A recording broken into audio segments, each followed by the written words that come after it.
Fala pessoal, estamos aqui para mais um vídeo. Meu nome é Arthur, eu sou analista de valores imobiliários. Hoje nós vamos fazer um jogo rápido com o Grupo Mateus, empresa varejista nos supermercados. Tem um mix interessante aí de lojas. Tem tanto o supermercado tradicional, uma linha de atacarejo, né, que é aquele atacadão, né, que tem um atacadão aqui no Brasil, que chama Mix. Caminho, que é uma linha de supermercados menores de bairro. Eletro, uma loja de eletrodomésticos, né, como qualquer outra, além de armazém, a parte online, então, padaria, a parte central, lá, distribuição de hortifruti e tal, são bem diversificadinhos. Bom, pessoal, o Grupo Mateus, um IPO recente, né, acho que de outubro. Enfim, nesse final de ano nós estamos nessa quest aí para empresas diferentes, então eu achei uma boa oportunidade aqui para a gente dar uma olhada. Não é um setor que eu acompanho muito de perto, acho que o Carrefour é uma boa empresa aqui no Brasil, mas, enfim, não tenho tanta experiência assim, mas dá para ver os números bons deles, né? Vamos ver os destaques aqui primeiro.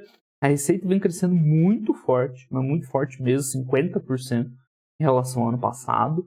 Boa parte, a gente já vê depois um detalhe, vindo do crescimento orgânico, abertura de novas lojas e, claro, uma parte do efeito econômico, né, da distribuição de programas de distribuição de renda, quando a pandemia, né, o consumo em geral nos supermercados tem aumentado. Mas, enfim, 50% de crescimento de receita chama bastante atenção e aí segue, né, linha abaixo, EBITDA 60, lucro 60. Então, vem num momento muito bom, né? Os caras... Enfim, deixa eu ver aqui uns destaques. É uma loja muito forte no Norte e Nordeste, mas é principalmente Maranhão. Eles são originários do Maranhão. Tem algumas lojas no Pará, Piauí e Tocantins. Vamos lá. Então, o ponto-chave para eles é crescer, principalmente na base de abertura de lojas. A gente vê que está num ritmo muito forte de abertura, principalmente as lojas de eletro, né? Eu acho que é a que vem mais aumentando. Acho que vem aumentando meio parecido, mais ou menos na mesma proporção. Mas estão abrindo muitas lojas, né? 36 a mais em relação ao ano passado para 145, né? Um crescimento expressivo de número de lojas, por isso que a receita está subindo 50%, né? Aqui tem abertura por tipo de loja, né? Já que eu falei no comecinho, são vários modelos distintos. Aqui a gente tem as lojas por estado, né? Então... enfim, o principal que eu tinha falado no Maranhão é o maior número, no Pará eles já tem uma posição boa, no Piauí que está começando agora. Em relação aos dados financeiros, já vimos receita crescendo bastante, 50% ano contra ano, um acumulado do ano também 40% acima, muito bom resultado. E eles explicam, né? A abertura de novas lojas explica 30% desse crescimento e o resto do benefício emergencial. Né? Mas, de qualquer forma, muito bom. Né? Muito bom resultado. Mas, ainda assim, o crescimento em mesmas lojas, né? O SSS, foi também muito forte, né? 23%. Né? 17% no ano. Então, além deles estarem crescendo na abertura de lojas, um crescimento orgânico, ainda as lojas abertas estão performando super bem. E aí, claro, tem um impacto do benefício emergencial. Mas, enfim, né? É um bom resultado. Muito bom global. Por segmento agora, né? A gente vê varejo subindo um pouco menos, né? 32, 22 no acumulado do ano, que é onde estão os supermercados, e o Caminho também, a rede Caminho. O atacarejo, né? Que é tipo o atacadão, o cash and carry, ele cresceu mais, né? Bastante. Não sei o porquê desse efeito mix, né? Se tem algo específico de atacado ou se o benefício emergencial favorecer um pouco mais eles, acho que não. Mas enfim, o atacado está crescendo bastante, um número muito bom. Próximo, as lojas eletro também crescendo muito, né? 80% ano contra ano, 40% no acumulado do ano, né? O ritmo do ano muito forte. E as lojas de eletro, elas não têm o benefício da pandemia, vamos dizer assim, que os supermercados tiveram, né? Porque o supermercado é fácil de entender porque aumentou o consumo, o volume de vendas, porque, né, o pessoal passou a consumir mais as coisas em casa, né, sem sair tanto, e né, os programas de transferência de renda aumentaram o poder de compra, então principalmente alimentos, né, coisas básicas. Eletro, né, é muito expressivo esse aumento de crescimento aqui, porque não tem esse efeito aí, né, do consumo dentro de casa pelas restrições de circulação. Né? Pelo contrário, até atrapalha. Né? Você vê que o primeiro trimestre foi bem ruim. Então, excelente o resultado aqui de eletro. Mas vendas externas, às vezes eu confesso que não entendi direito. É umas vendas que eles fazem, né, por terceiros, para outros locais, outros estados. Enfim, como é um jogo rápido, né? Um vídeo de 10 minutos, deixa para lá, mas está crescendo também a 30%. Está em linha com o resto da empresa. Então, lucro bruto, aqui a gente vê um ponto que tem que ter um pouco mais de atenção. Lucro bruto crescendo bastante, né, 30%, excelente, positivo, mas uma queda forte de margem até, né, 26 para 23. Por que isso aconteceu? Lembra dos segmentos que cresceram? A gente viu um que cresceu muito, que foi o atacarejo. Cadê? Crescendo 75%, né, só não cresceu mais que o elétrico. Uma característica desse mercado de atacado é margem baixa, né? Isso a gente já viu aqui no canal, nos vídeos do Carrefour e das empresas estrangeiras também, da Costco principalmente, né? Mas até do Walmart lá quando a gente falou do Sam's Club. Então essas vendas de atacado, elas têm uma margem bem menor que, né, que uma venda de varejo normal. Por isso, como ela cresceu mais que o mix de varejo, cai a margem bruta. Então não é um problema, é um efeito mix, né? É normal isso aqui, não tem problema nenhum, né? Só acompanhar a evolução da receita, né? E o quanto essa margem vai flutuando. Claro que para esse segmento de varejo, né, a margem é apertadinha, né? Margem bruta 23 é pouco, mas é como a vida funciona. Vocês vão ver os pares, não vai ser muito diferente. Então tranquilo, sem problemas essa queda de margem. Né, só continuar acompanhando para ver se é feito mix mesmo, mas tudo, né, leva a crer que sim, e ainda assim o crescimento do lucro bruto muito bom, né, muito positivo. Em relação a despesas, é legal que eles abrem bastante as despesas, está crescendo aí 20%, né, eles dividem em vendas gerais, está crescendo aí uns 20 e poucos %, é muito bom, porque o lucro bruto está crescendo mais de 30%, então quer dizer que está diluindo as despesas, né? É normal que se uma empresa está abrindo muita loja nova, é claro que isso aqui vai crescer, não tem como, né? Normal aumentar essas despesas. Só que o ideal é que as despesas cresçam menos do que cresce a receita. E é exatamente o que aconteceu aqui, então a empresa diluiu mais as despesas, esse gráfico daqui, né?